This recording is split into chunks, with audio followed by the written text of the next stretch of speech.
గత 10 సంవత్సరాల నుంచి కాంగ్రెస్ పార్టీ కార్యకర్తలు ప్రతి గ్రామంలో అమ్మమ్మలో ఉన్న ప్రతి వీధిలో ఎంతో కష్టపడి జెండా భుజాన పోసి భుజాలు కాయలు రాసేంత వరకు ఇక్కడ ఉన్నటువంటి మంత్రులకి విరుద్ధంగా పోరాడు. ఇక్కడ ఉన్నటువంటి టీఆర్ఎస్ నాయకులు ఎంతకు తెగించి కాంగ్రెస్ కార్యకర్తల్ని వెంబడించినా కానీ వాటన్నింటినీ తప్పుకొని కాంగ్రెస్ పార్టీ ప్రభుత్వం ఏర్పాటు చేసుకోవడంలో కాంగ్రెస్ పార్టీ ప్రతి కార్యకర్త సక్సెస్ అయింది.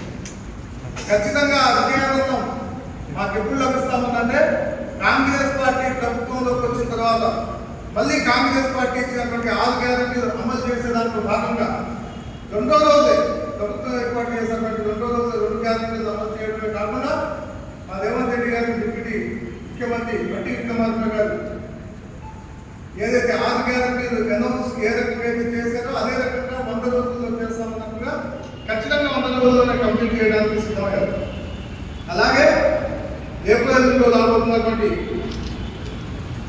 ఎలక్షన్ నోటిఫికేషన్ ఏదైతే ఉందో దాంట్లో భాగంగా కర్ణాటక రాష్ట్రంలో 5 గ్యారెంటీలు ఇచ్చి సక్సెస్ అయ్యాం. అదేవిధంగా తెలంగాణ రాష్ట్రంలో కూడా 6 గ్యారెంటీలు ఇచ్చి సక్సెస్ అయ్యాం. కాబట్టి భారత్ జోడో యాత్రలో శ్రీ రాహుల్ గాంధీ గారి దేశాన్ని ఏకం చేస్తూ కన్యాకుమారి నుంచి కాశ్మీర్ వరకు చేసినటువంటి భారత్ జోడో యాత్ర అత్యంత సక్సెస్ఫుల్ గా సాగినందుకు మళ్ళీ భారత్ జోడో న్యాయ యాత్రికుడిగా ఉత్తర భారతదేశం మొత్తం తిరుగుతున్నటువంటి సందర్భంలో భారతదేశ వ్యాప్తంగా కూడా 5 గ్యారెంటీలు ఇవ్వడానికి నిర్ణయం చేసుకుని 5 గ్యారెంటీలు ఇస్తా ఉంటాం. దాంట్లో భాగంగా యువ, కిసాన్, నారీ, శ్రామిక్, భాగీదారు అనే గ్యారెంటీని భారతదేశ వ్యాప్తంగా ఇవ్వడానికి నిర్ణయం చేసి ముఖ్యంగా యువ అనేటటువంటి గ్యారెంటీలో 30 లక్షల ఉద్యోగాలు ఖచ్చితంగా ప్రభుత్వం వచ్చినటువంటి 100 రోజుల్లోనే ఏదైతే కేంద్ర ప్రభుత్వంలో 30 లక్షల ఉద్యోగాలు ఖాళీ ఉన్నాయో వాటిని నింపే ప్రక్రియ మొదలుపెట్టడం.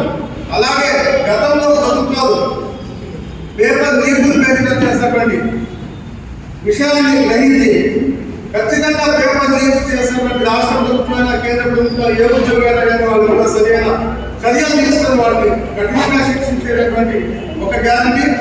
అలాగే 5 లక్షల కోట్ల రూపాయలు యువకుల కోసం భారతదేశ వ్యాప్తంగా ఏదైతే startup India, make in India అనే పేరుతో 50 స్కీములు పెట్టి గాలిలో చేసినటువంటి బీజేపీ ప్రభుత్వాన్ని చెప్తూ ఖచ్చితంగా 5 లక్షల కోట్ల రూపాయలు బడ్జెట్ కేటాయించి యువకుల కోసం చేయడమే కాకుండా ఇక్కడ అనేక కార్యక్రమాలు చేయడానికి కాంగ్రెస్ పార్టీ రాహుల్ గాంధీ గారు అనౌన్స్ చేస్తా ఉన్నారు. ఖచ్చితంగా అది కూడా చేస్తాం. ఈరోజు DCCB బ్యాంక్ చైర్మన్ గా ఉన్నటువంటి దొండపాటి వెంకటేశ్వర గారు కాంగ్రెస్ పార్టీలోకి రావడం ఆహ్వానించడం జరిగింది. ఖచ్చితంగా కాంగ్రెస్ పార్టీ 6 గ్యారెంటీల పట్ల ఆకర్షితులై ఈ దేశం మొత్తం ఏకతాటిపై నడిచేందుకు రాహుల్ గాంధీ గారు చేస్తున్నటువంటి ప్రయత్నం, సోనియా గాంధీ గారు చేస్తున్నటువంటి ప్రయత్నాన్ని అభినందించి వస్తున్నందుకు వారిని స్వాగతం పలుకుతా ఉన్నాం. Thank you.